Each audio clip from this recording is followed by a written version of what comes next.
What is up, students? It's Devlin Cassidy, aka The Scholar, coming at you guys today with a V Premium tier list meta analysis, kind of midway through Springfest.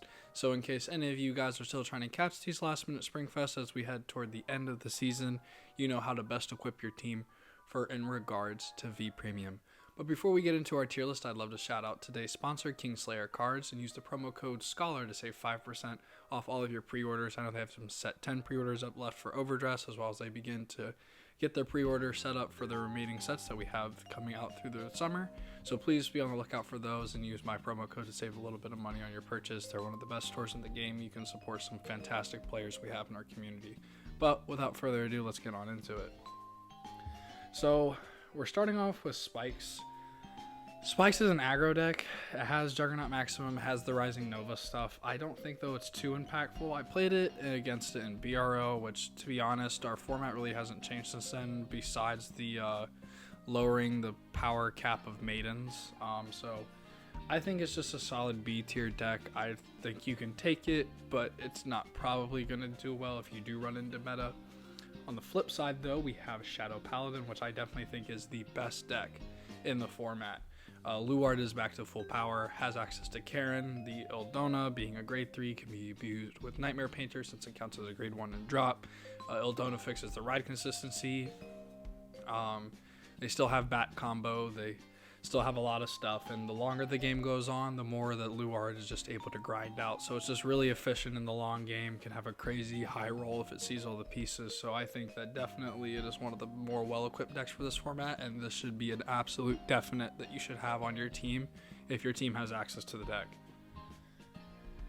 Tachi, I'm going to say Tachi's kind of the same as Spikes. I don't really know so much as to this B tier setting of what we're going to be necessarily seeing, or kind of like what the impact is given all the different decks, because I'm definitely going to rank the higher tier stuff of what I actually think is the best versus a little less powerful. But definitely I think that Spikes and Tachi are kind of on the same wavelength. They're both aggro decks and they just try to do similar stuff.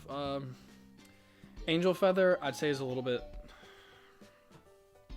maybe maybe Angel Feather's on the same plan because they still have Malkuth Melek. I was thinking about Gavriel for a minute, but yeah, Malkuth Melek is still strong. It still does all the combo stuff. Free riding, getting additional circles, and having large interceptors is a solid game plan. I think Jonathan Owens played that in the Duluth Springfest, and he did relatively well with it, so shoutouts to Jones. But yeah, I mean, the deck's solid. You can't really complain with it, but it's still, again, it's just lacking some pieces to be really capped and be meta efficient, so that's why I put it kind of in the B tier. Neo Nectar, I have no idea what this clan's really aiming to do much anymore, so I'm just kind of putting it in C. I think it's lost its identity. As we climb back up into meta, I think Aquaforce is also one of the best decks in the format.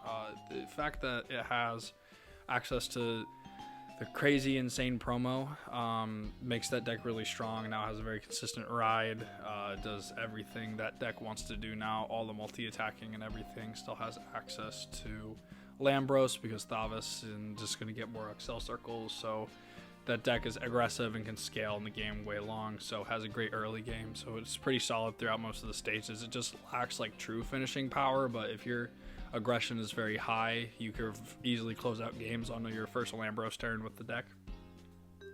Then we have Bermuda Triangle. I'm putting Anj in for this one since I think Anj is still the best version of the deck that Bermuda has access to currently right now in V, even though I've heard some rumors that Melody is pretty strong once again because the grade 1 got unrestricted, so definitely you can look into that, but I still think Anj is very consistent, very strong, high level. Tier 1 lanes are very impressive. I think Anj is low-key another definite pick. I was talking with Noman, and he said that you should highly consider both having Luard and Anj on your team, and then you can have the French spot for the third, which could be another one of the S tier decks, or maybe stuff that will eventually wind up putting in A. But I think that both of these decks, between Luard and Anj, are the best decks right now currently in the format, and so I think that it's just really advantageous for you to have some of these decks on your team. So we will see though what happens. Going into DI, this is going to be my first A tier pick, just because the glass cannon of Shaharat is crazy. Like, if that deck high rolls and sees everything, it's actually like the best deck in the format because Amon's crazy, gets power on its own. Shahar's going to give everything the front row, make it huge. So, like, you can't really, like, combat what Shahara's going to aim to do with Amon. But, it can fall flat on its face. So, I think this is definitely lower A, but it is our first A that we've seen so far in the tier list. DP, I think I'm just going to put lower. Really has Brad Black. That's really it for in terms of V. I think the DP is a lot better in premium because just the strides and everything make it access to a lot better. Being able to blend with D series cards and stuff as well. Just yeah, I think DP right now unfortunately is a little lackluster in V premium currently. Gear Chronicles interesting. Do I put it at the top of B? I'm not really sure. I think Gears can still do something. I'm going to put it at the top of it. I think Gears can still do something. I know that Chronofang is still viable because they got their promo. You could obviously play Jet. Maiden suffers because just Enterana was their main advantage engine, and that being gone really hinders them and their ability to perform. You could try to play maybe Mystery Flare because that's still legal in this format. I know that that's definitely an option, but you just still lose so much of that bind package by losing Enterana. I don't think that it's really efficient for you to have it. Next is Genesis. I still think Regalia is pretty strong. Having Frigg to say, hey, you cannot interact with my board is really, really impressive. So I definitely think it's one of the better decks in the format. We saw it popping up last season in singles. It was popping up, and so like Regalia and Fenrir and Astral Poets all are very solid decks. I'd actually consider really playing any one of them if you were a Genesis main and really knew how the format works. That you can't go wrong with that. So definitely, I believe that your access to all of those is very important for you to have. So I just think that Genesis could be a solid pick because they have a couple of viable builds right now in the meta, so definitely you could consider them. On to golds, I am still surprised that Gurgit is fighting and kicking and the deck lists look more gross, but you essentially use Holy Shine to ride into Prominence Core and then ride into a Gurgit, so that way you have a bunch of Excel markers, and that way you're able to push through. Since you did lose Percival, yeah, this... It's still solid. It's still topped. I think got fourth at Worlds because yeah, Crow got third. I think Crow's last match was against Golds. He could correct me if I'm wrong, but yeah, the deck still performs without Percival. It can still do some crazy stuff.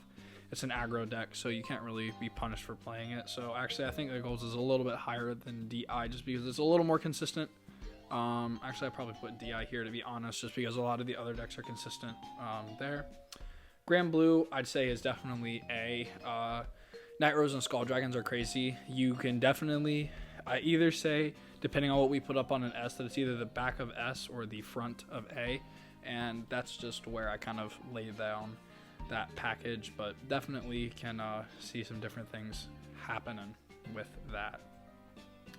We have Great Nature. Okay, everyone knows my opinions on Great Nature. I think this deck is absolutely cracked right now in V. I think this is the third best deck in the format. I think it's absolutely the best deck in format when it high rolls correctly. Like it's immediately here because the big thing with like Luard, Anj, and everyone is that you just want to beat them faster before they can scale and really get their engines going. Leopold can turn on from the jump on grade 3 and actually just straight up kill people. You get five attacks on your correct high roll turn that are all over like 24, so that beats over a defensive. Like it's wild. Like this deck is crazy. Everyone needs to be respecting it.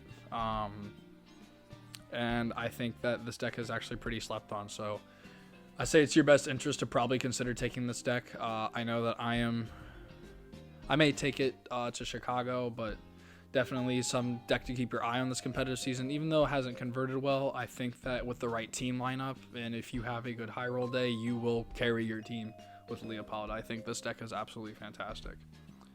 On to Kagero. Overlord, has Overlord really done anything?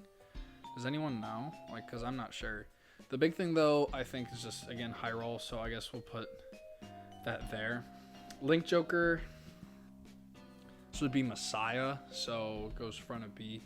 High roll again, kind of glass cannon. Not as strong though as DI's high roll. Although Vocal Goat is a card. Mega Colony, I'll drop back here somewhere. I don't know. Garafo they have Gridora, so they have the cradle control stuff. I just haven't seen it doing a whole lot in V Premium, so actually maybe I'll couple it. Maybe I'll couple them like this and put DP down here. Just because I haven't seen them really convert. We've only had one Neo Nectar actually convert, so yeah, I'll put it there for now. We have Murakumo. Yasuya is actually still a real deck. For all those that still deny it, I think it just topped in one of the Europe BSFs for one of them, or maybe it was one over here. I can't remember, but I do remember seeing a Yasuya top. This deck is very strong. Still has crazy advantage engine. That's like you can draw like 11 cards and do some crazy stuff like that. So definitely keep your eye out for Yasuya. I think that deck is very strong. And if you're playing right, you'll do well. Naru. The fact that Vanquisher is still relevant after like 3 years of no support is crazy. You really need to respect the deck. You can just draw a bunch of cards.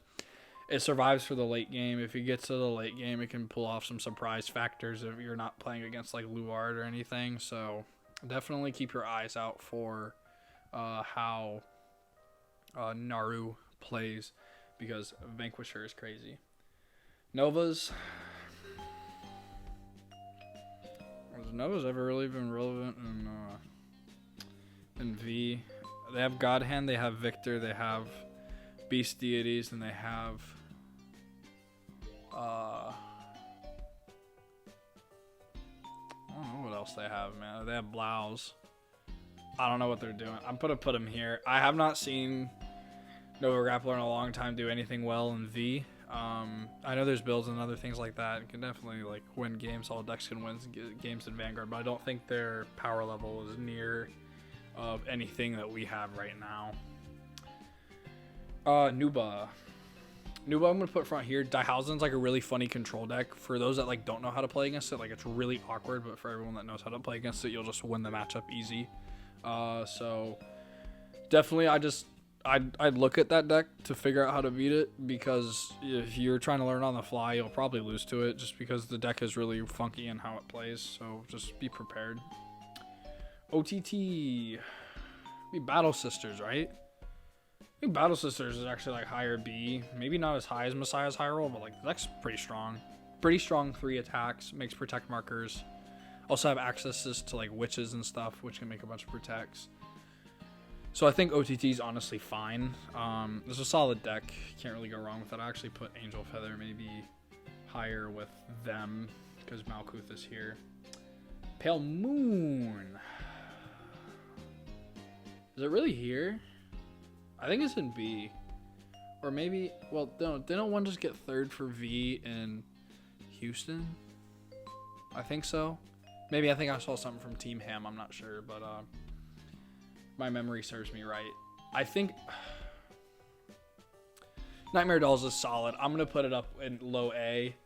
I don't, dude. It's just whacked by. Okay, I put it at the top of B with Link Joker. I'm gonna say that that's fair. Just because, you know, Nightmare Dolls has a bunch of the chain attacks. They do the Alice combo. They extend. They get extra re-rides because of Carol. So yeah, you can't really go wrong with the deck. And then we have Royal Paladin. So actually, there's 2 avenues for Royal Paladin. I'm gonna put it. I'm gonna put it here. I'm actually, yeah. So this is how I think that like the 1, 2, 3, 4, 5, 6, 7, 8, 9, 10, 11. I think there is 5 decks, and the 5 decks are that with Grand Blue. But moving on to talk about Royals. Royals is crazy. They have Jewel Knights. They have MLB. I think both decks are actually very solid picks. MLB more for the case of like defensive rush decks that will try to aggress you and try to hit weird numbers against you. You can actually stop because MLB's 5k on his own plus the like a defensive trigger completely invalidates entire turns, because it's just, yeah, there's a lot of Excel decks like and protect. So like these numbers will get hindered in face of MLB, and they'll do different things. So yeah, just like the sauce is crazy. So definitely you can think about that. But then Jewel Knights is crazy with all the attacking sessions and stuff. Ashley is a real card. Do not sleep on Ashley. Please do not. But yeah, so that's honestly where I think V Premium is standing right now. Please let me know your thoughts in the comment section down below. Make sure to like, subscribe. I'm trying to grow this channel as I keep on pushing out content. But thank you guys so much for watching. Again, shop with Kingslayer cards. There's a link in the description down below. Follow all my socials. And I hope you have a wonderful rest of your day and a wonderful rest of your week. I love y'all, and take care.